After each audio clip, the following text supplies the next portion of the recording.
أعوذ بالله السميع العليم من الشيطان الرجيم. بسم الله الرحمن الرحيم. الحمد لله رب العالمين، وصلى الله على سيدنا محمد وآله الطاهرين. اللهم صل على محمد وآل محمد. واللعنة الدائمة على أعدائهم أجمعين إلى قيام يوم الدين.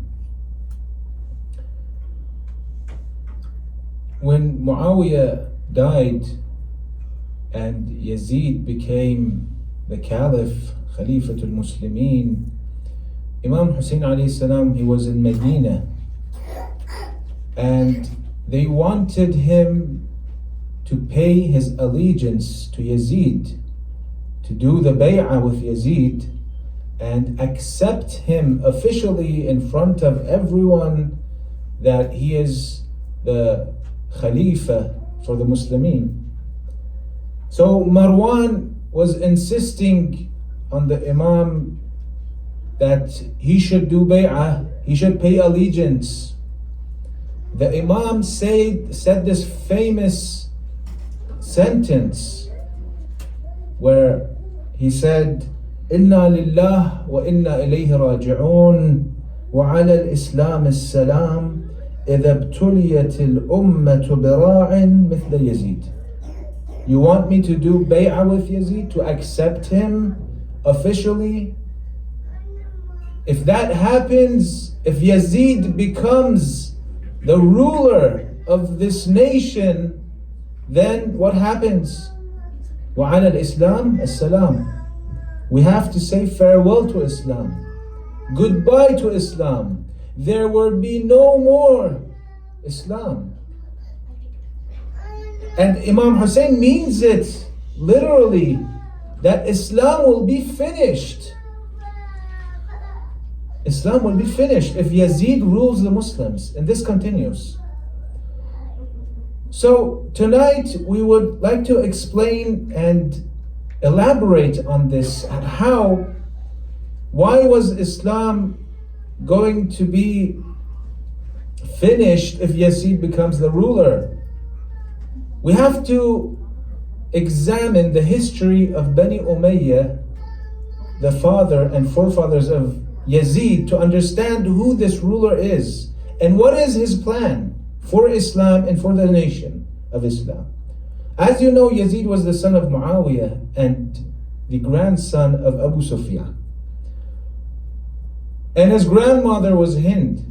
Abu Sufyan was the mastermind behind the battle of Badr, the first battle that the Mushrikeen fighted the Muslims on the first year after Hijrah. Abu Sufyan was the mastermind behind it. Even though he didn't participate, he didn't compete in that battle, but he was the one that sent the army from Mecca to Medina. He was the mastermind. And then Uhud, the battle of Uhud, where Hamza Sayyid al-Shuhada was martyred, he was the mastermind. And then we had Khandaq al-Ahzab, the three great wars of the beginning of the Islamic nation. He was the mastermind. But what happened was that after the Muslims conquered Mecca, Fath al-Mecca, after the Fath, he suddenly became a Muslim to save himself. Although the Prophet didn't kill anyone in that Fath when he conquered Mecca, but Abu Sufyan, he became Muslim. He appeared to be Muslim, and so did Hind. Hind was the one who ordered Wahshi, that servant of hers, that warrior, to kill either one of the Prophet or Amir al-Mu'mineen or Hamza in the battle of Uhud. And then she cut open his chest, the chest of Hamza, and she ate his liver. This was Hind, and she is the mother of Muawiyah. So you could see the history of this family, how they were the greatest enemies for Islam. And now they have become Muslim. It appears that they're Muslim, but they're hiding the kufr inside them. So years pass, and Sham becomes a Muslim nation, right? They conquer Sham, the Muslims, because in the time of the Prophet, Sham, they were Christians, they were under the rule of the Romans. After the Prophet passes away, in the time of Abu Bakr, the people of Sham, they become Muslim. The Muslims conquer that area, territory. And the first Muslim governor to rule that area and territory is Muawiyah, chosen by Abu Bakr. Muawiyah was the first Muslim the people of Sham will see, and the first alim and scholar they will receive their religion from. So you could predict and imagine what version of Islam they were learning from Muawiyah. Then after Abu Bakr, Umar ibn al-Khattab, Muawiyah was still the governor of Sham. Then Uthman came, they were family members, they were Bani Umayyah. He was still the governor of Sham. And then after Uthman, Amir al-Mu'mineen became the caliph, but Muawiyah, he wasn't willing to step down. Even though Imam Ali asked him, he wrote to him that you are no longer the governor of this territory, and I will send someone else. But he wasn't willing to step down.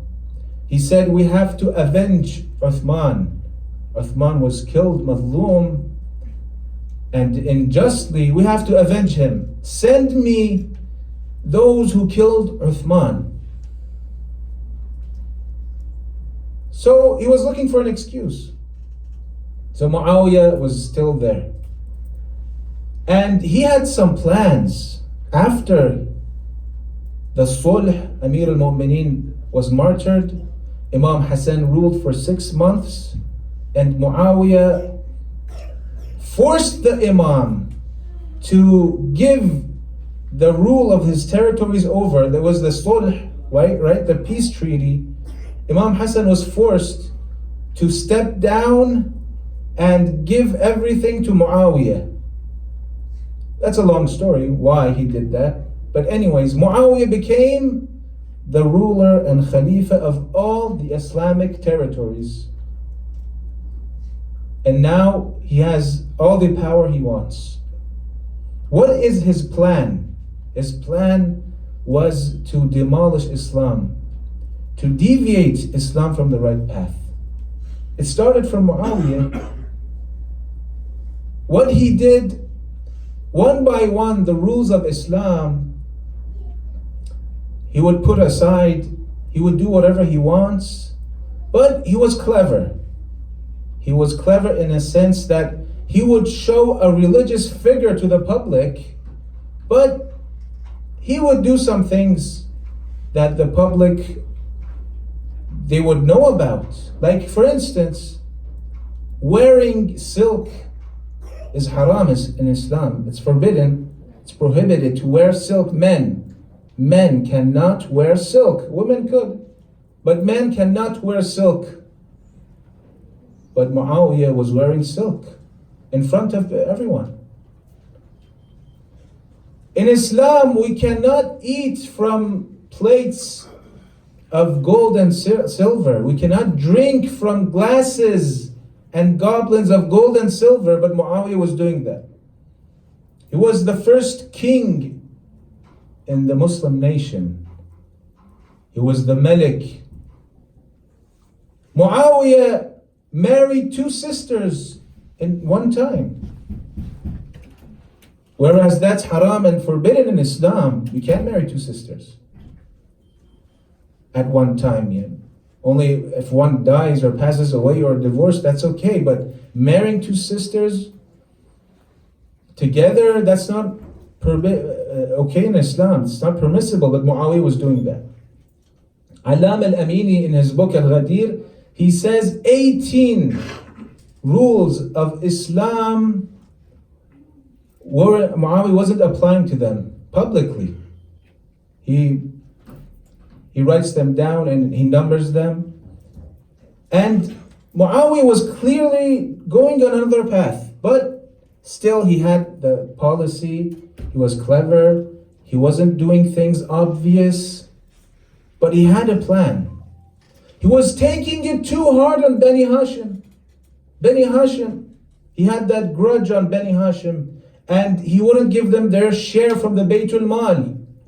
Every Muslim had a share, but Bani Hashim, no.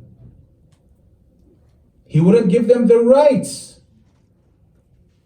So Mughayra, one day, he was in Sham. He was one of the governors of Muawiyah. And he was in Sham, and he would sit beside Muawiyah every day and talk to him. One day, when there was no one else but Mughayra and Muawiyah, it was only these two. Mughayra says to Muawiyah that, Muawiyah, you're taking it too hard on Bani Hashim. You're being too harsh. Take it easy. They are relatives, faraway relatives, Bani Hashim. Do Salatul Rahim. Do something that your name will live after you die, you pass away. Let people remember you in a good way. Why are you doing so much injustice towards Bani Hashim? Why are you oppressing them so much? Muawiyah, he gets frustrated.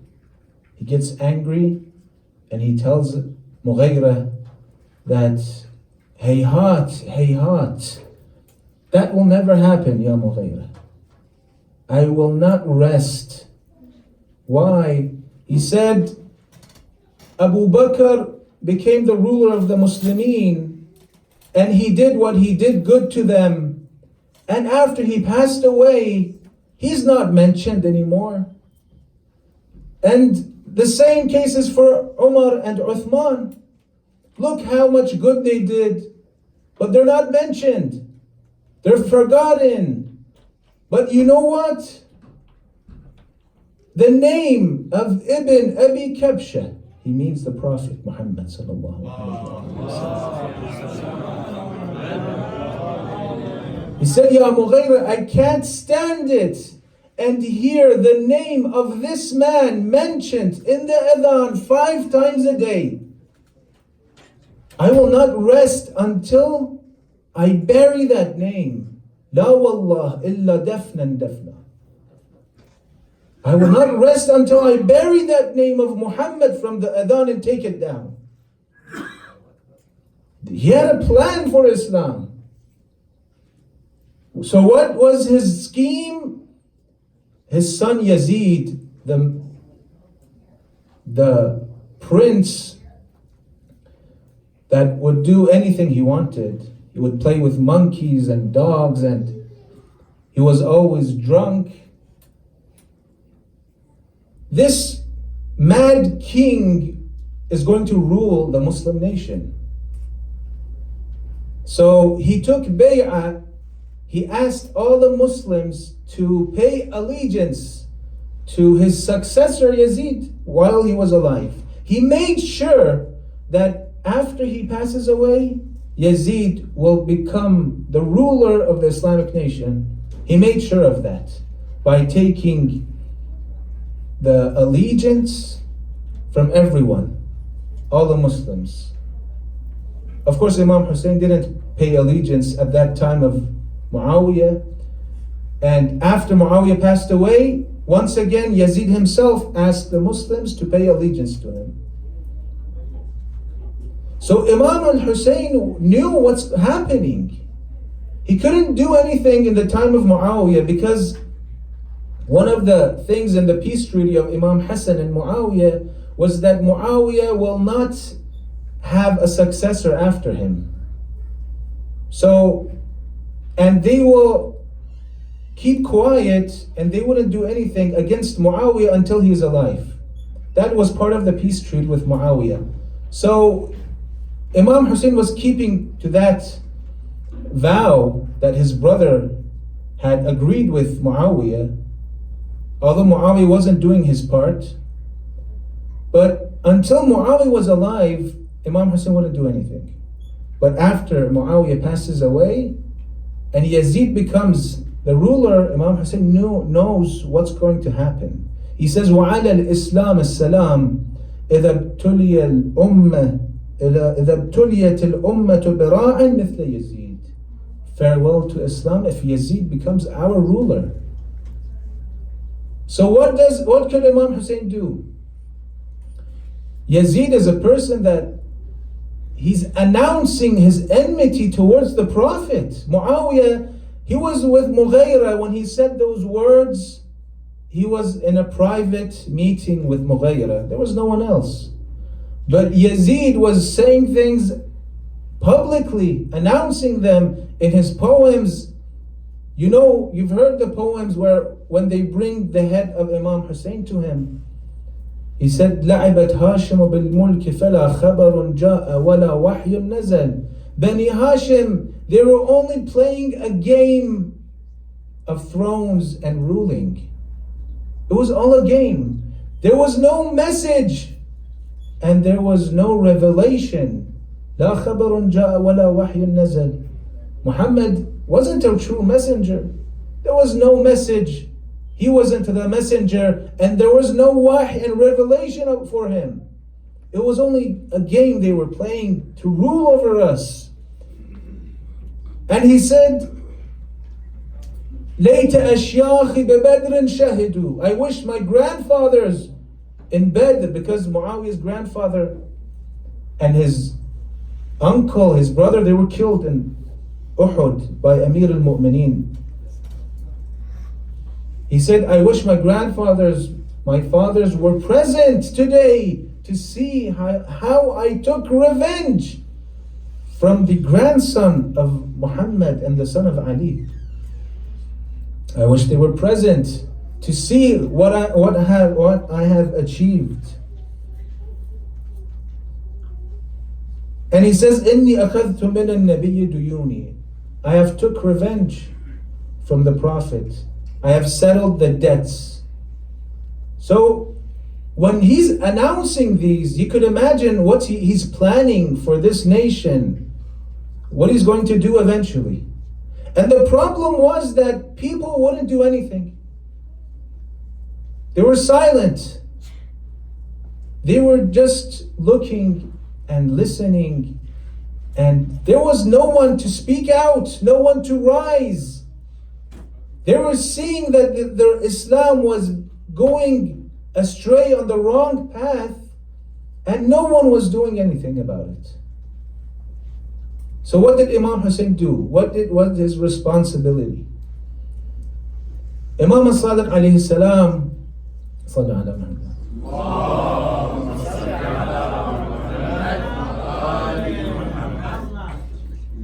You know what Imam Hussien did?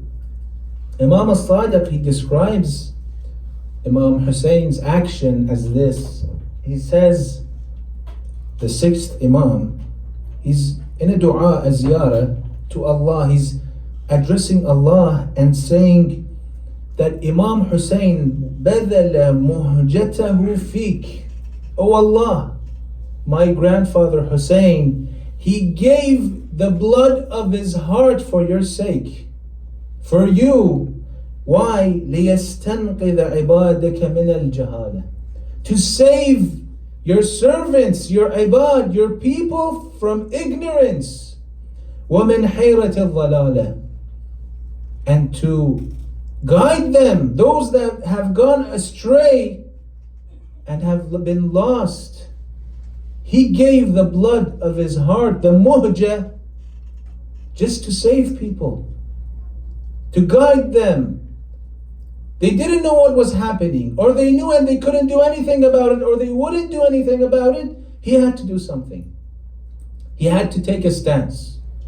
So he did what he did, right?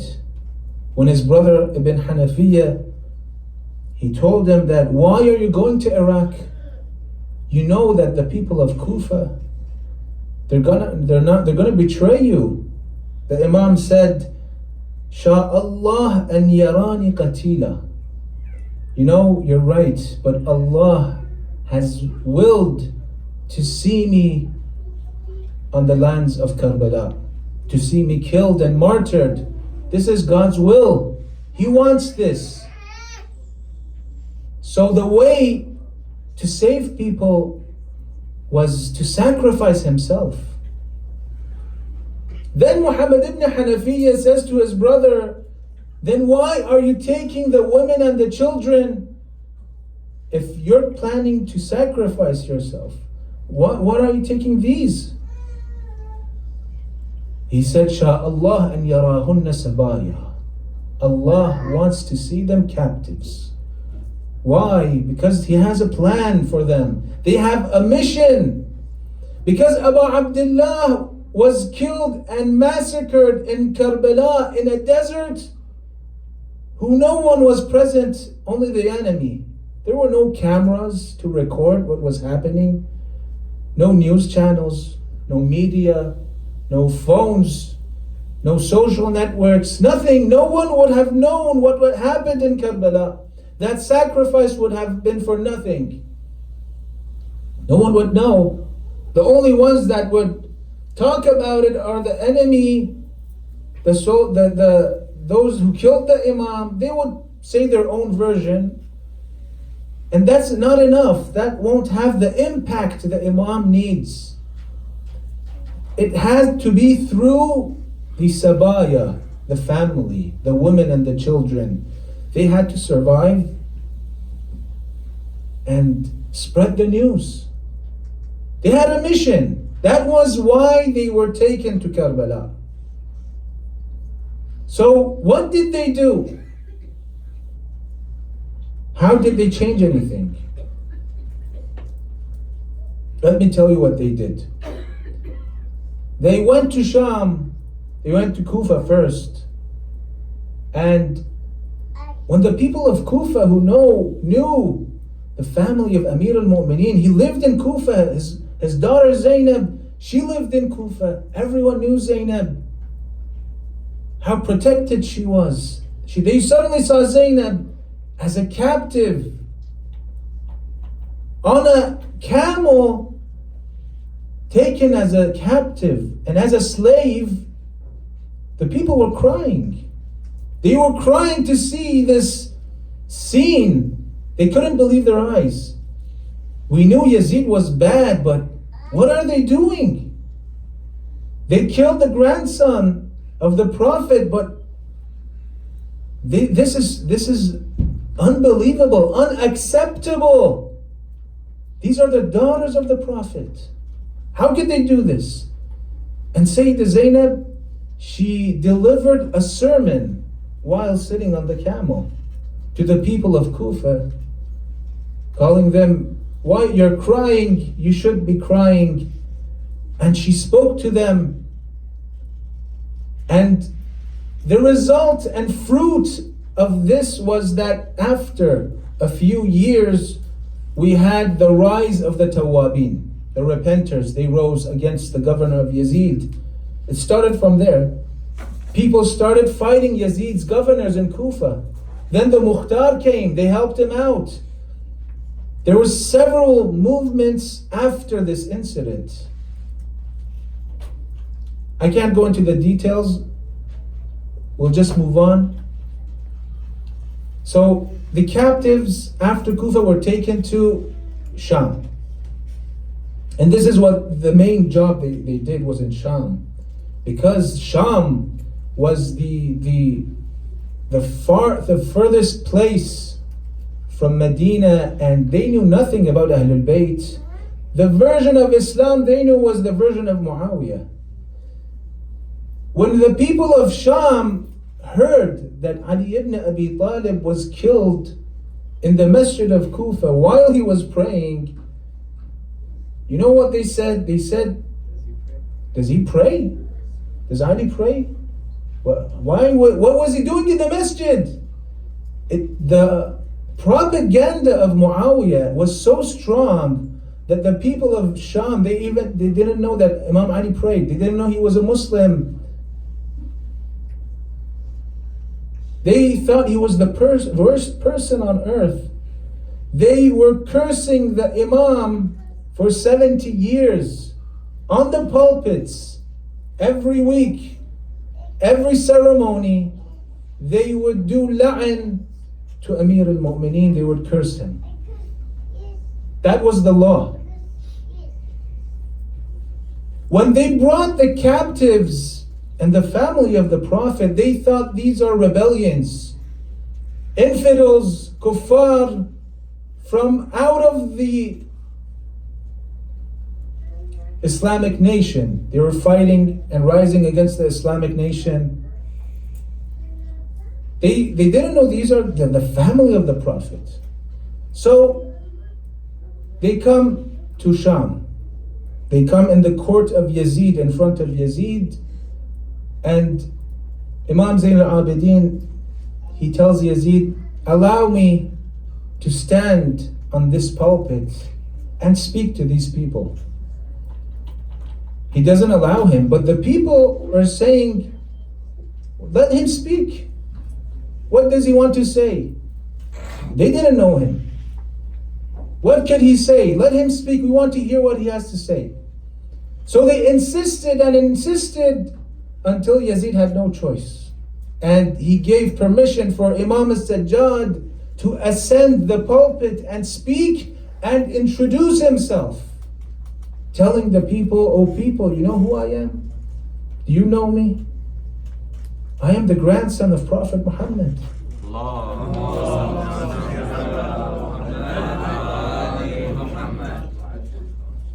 You know who my father was?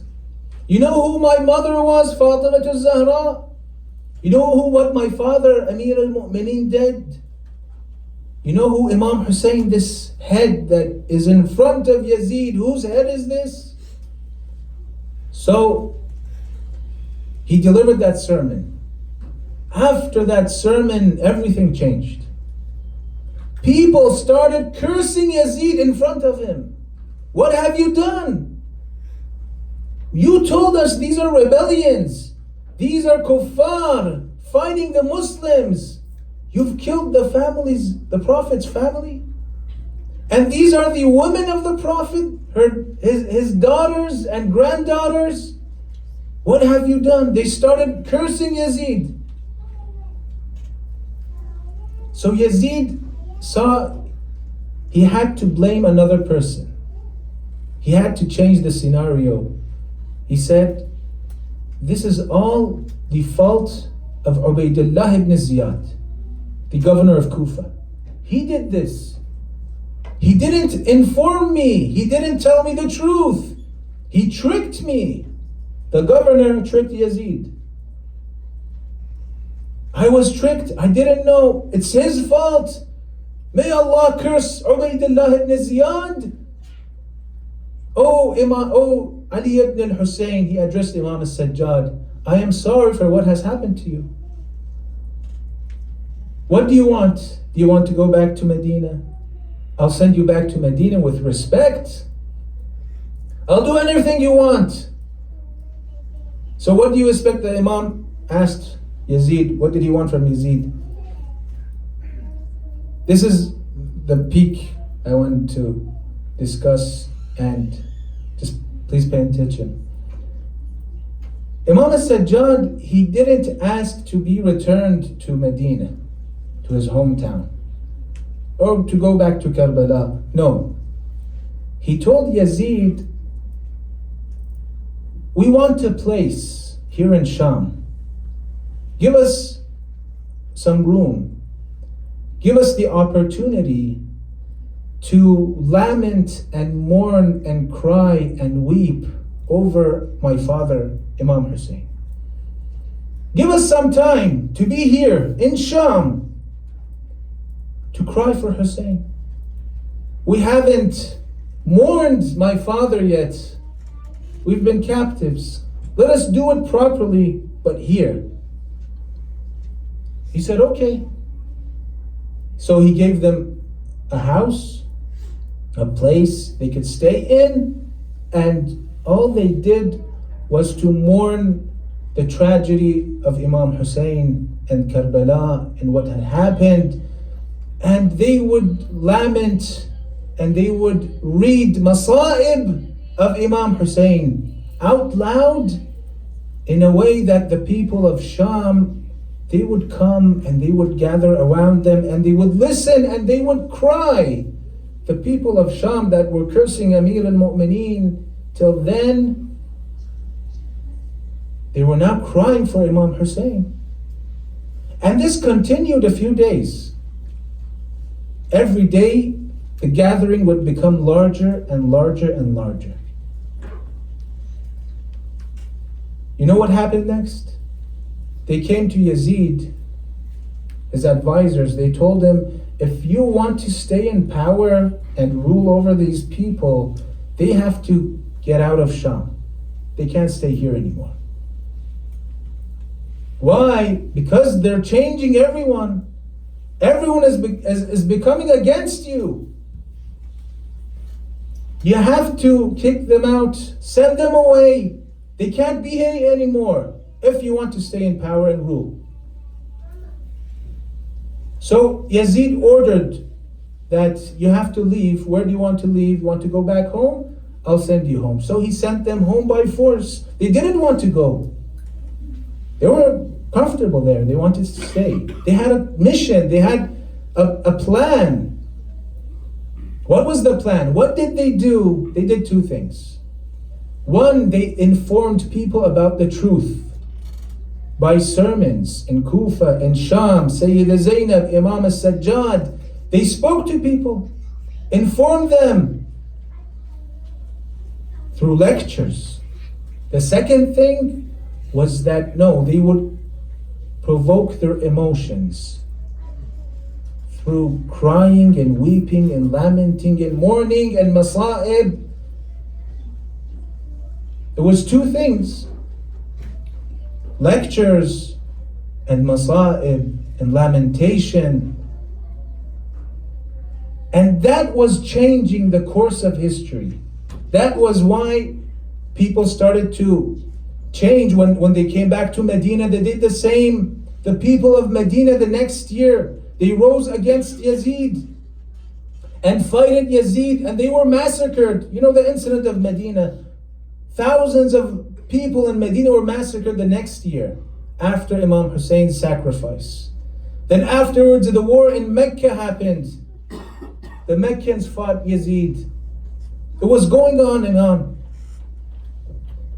And Kufa later on, then Mukhtar, the Tawabin, all these people and all over the Islamic nation rising against Yazid and fighting him. Until Yazid was killed, and then Bani Marwan came. Bani Marwan, the cousins of Abu Sufyan and Muawiyah and Yazid. But what I'm trying to stress is this. Some people say, why cry over the wounds of Imam Hussien? Why weep every year for Imam Hussien and remind us how many wounds his body had? Why? We should talk about his goals, his intentions, his ideology. We should analyze Imam Hussein's revolution. There's no need to do all this silly stuff and crying and lamenting and hitting ourselves and describing what kind of wounds he had, what they did to him. No, we should just describe and analyze his revolution. That's it. You want to count, this is one of the words of one of these eggheads or scholars, famous one, maybe you've heard of, says, instead of counting the wounds of Hussein, let us analyze his ideology and revolution.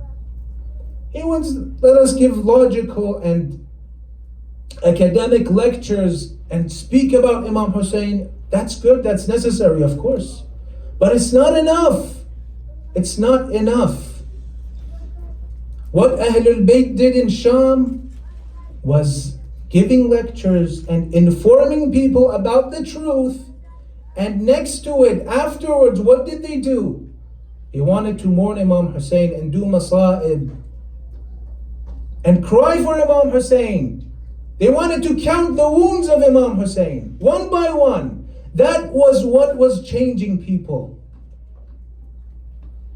If a woman comes and tells you that I am madloom, I am oppressed, my rights have been taken from me, and she brings the evidence and the proof to why she's oppressed, you will listen to her, right? And maybe you will judge her. But if the same woman comes and cries and yells and weeps and tells you what has happened to her, what did they do to me, which one will affect you more? Which one has the more effect on you? Which one will bring people to her aid immediately? Talking very rationally and without any emotions and explaining what had happened, right? That's what we're doing right now about Imam Hussien. But one time, that's good, that's necessary.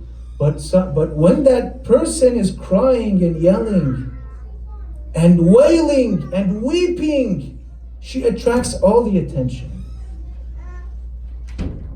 People are getting affected. What's happened to her? Who did this to her? They don't even know what's happened to her. Maybe she's just playing it. She's just acting. But it's affecting people. We should do, what should we do towards Imam Hussien? Inform people about the truth. Inform ourselves, our children.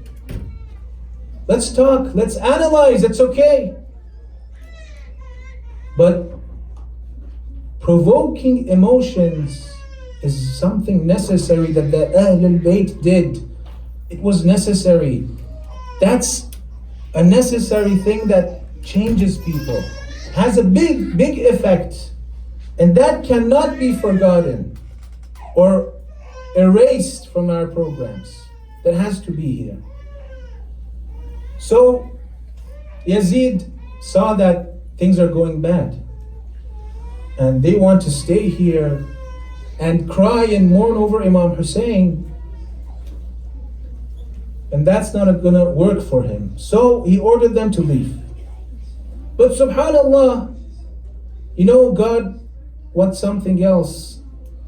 He wants the people of Sham to remember what they did. What Yazid and Bani Umayyah have done. There had to be something left in Sham in order for them to remember for generations to come. Remember what happened here. Remember who your leader, what your leader did. You shouldn't forget. You want people to forget? No, that can't happen. A child of Hussien has to stay in Sham, has to be buried in Sham. She will be left here in order for generations to come and to remember and see, this is the daughter of Hussien. Why is she here in Sham, far away from home, from her family? How did she die here? Why was a 4-year-old girl buried here? These questions, they have to look for answers. A 4-year-old girl buried in Sham. God doesn't want them to forget. Even after years of that shrine becoming a ruin, the daughter of Hussein's grave, even if it's going to be forgotten, Allah brings her back.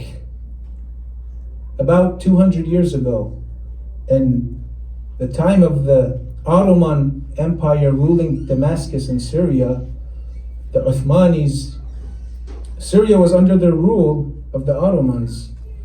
And there was a Sayyid called Sayyid Ibrahim al-Shami al-Damishqi. And he had 3 daughters.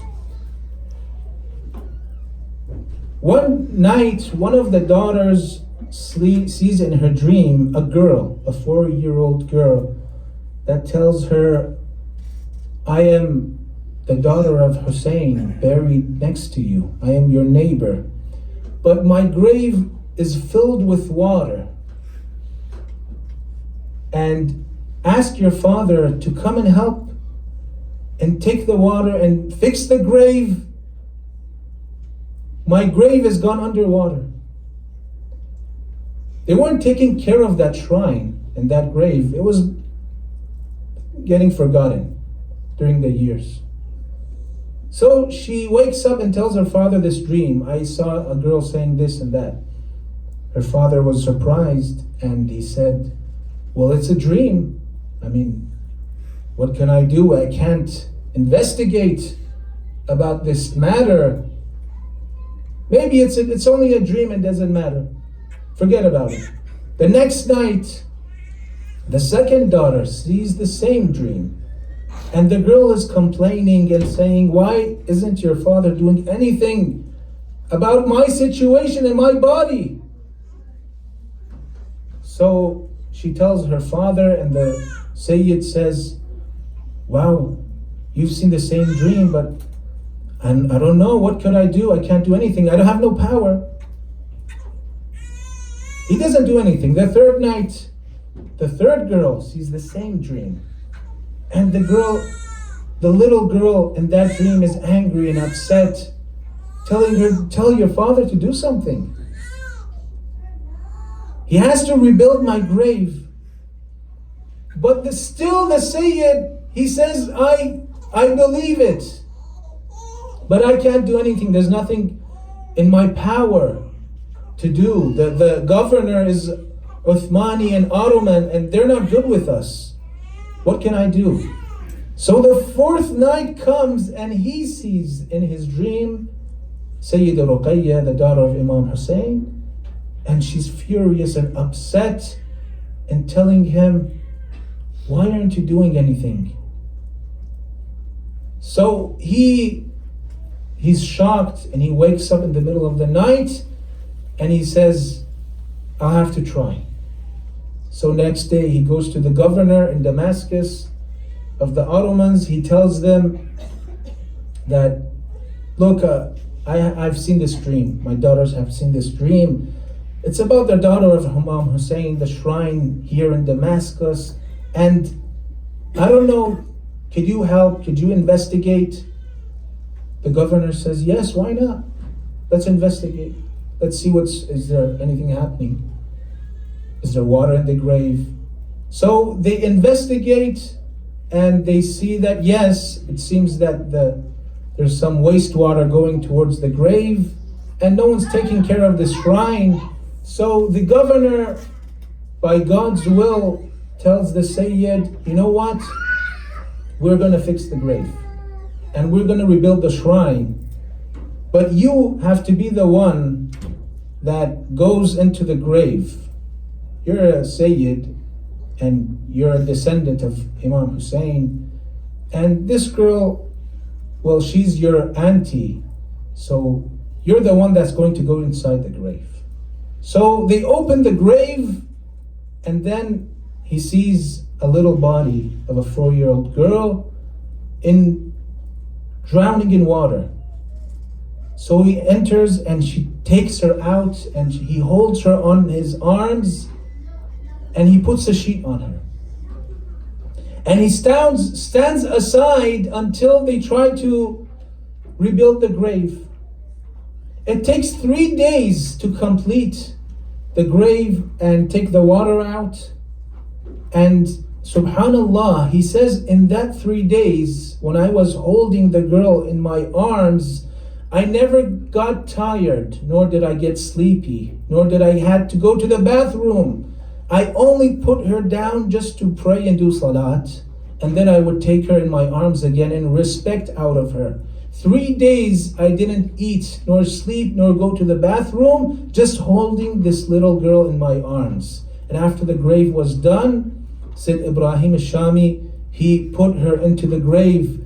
But he said that when I looked at her carefully and closely, I saw that she didn't have a kafan on her. It was her own clothes and dress. when a Muslim dies, they take off the clothes and they wrap them in 2 or 3 pieces of kafan and white cloth. But she didn't have that. She was buried in her own clothes, meaning that when she died at that moment, they didn't even give them a kafan for her to be buried in. And another thing is that he said, I saw this little girl, her body was black, and I saw lashes on her body, signs of lashes, and whips on the body of the girl. Why should a little girl, a 4-year-old girl, have whips and lashes on her body? How did she die? Subhanallah.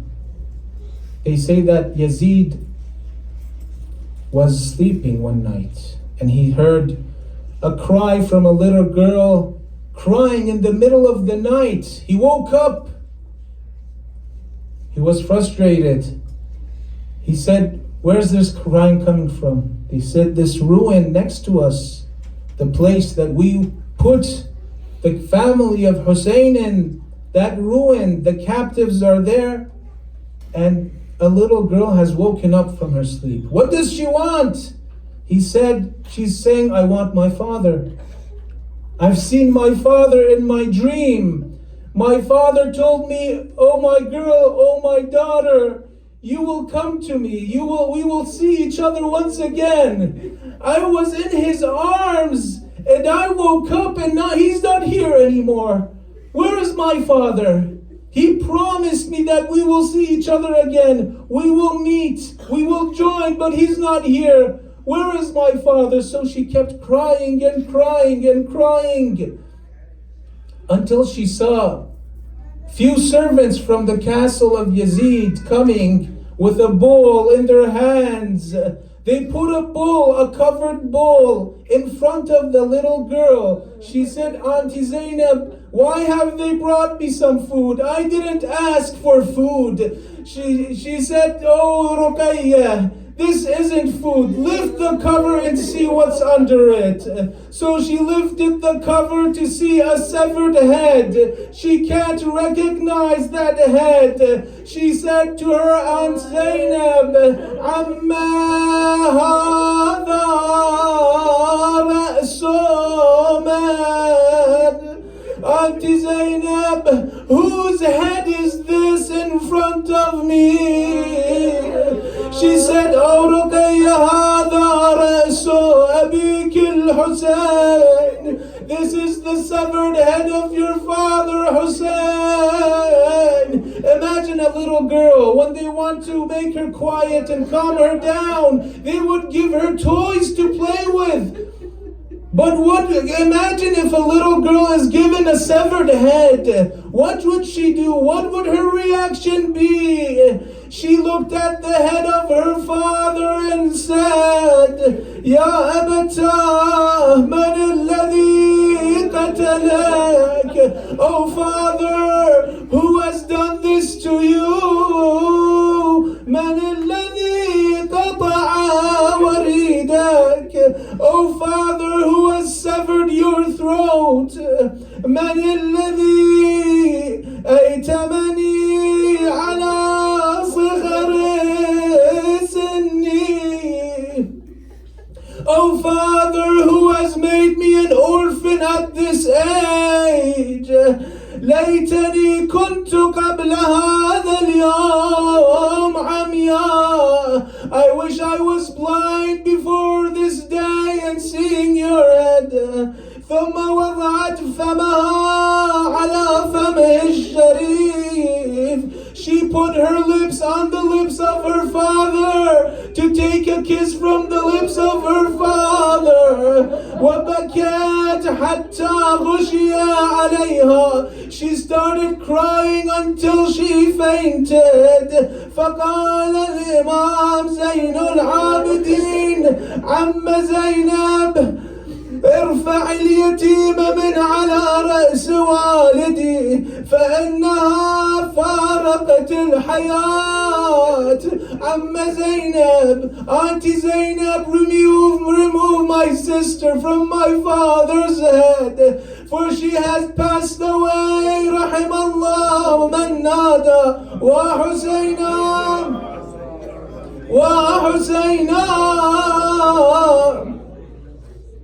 أثار الأبو يا ناس خيمة، أثار الأبو يا ناس خيمة، يفيع على بناته وحريمه.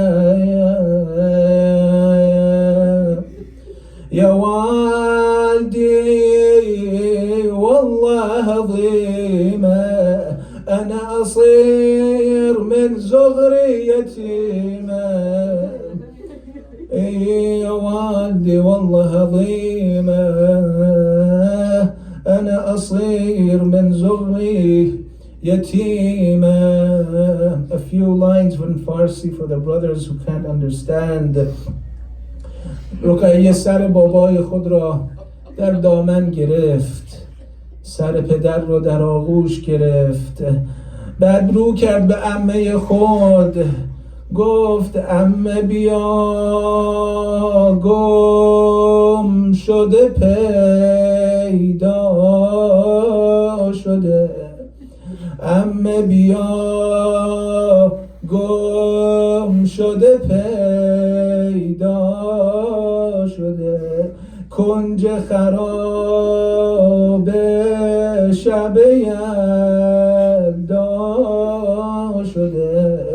پدر فدای سر نورانیت، سنگ جفا که زد به پیشانیت. بابا بس که دویدم عقب غافله، پای من از ره شده پر آبله. الا لعنة الله على القوم الظالمين وسيعلم الذين ظلموا آل محمد أي منقلب ينقلبون والعاقبة للمتقين. اللهم تقبل منا هذا القليل بأحسن قبولك. اللهم عجل لوليك الفرج، واجعلنا من أنصاره وأعوانه والمستشهدين بين يديه. إلى أرواح المؤمنين والمؤمنات. الفاتحة مع الصلوات.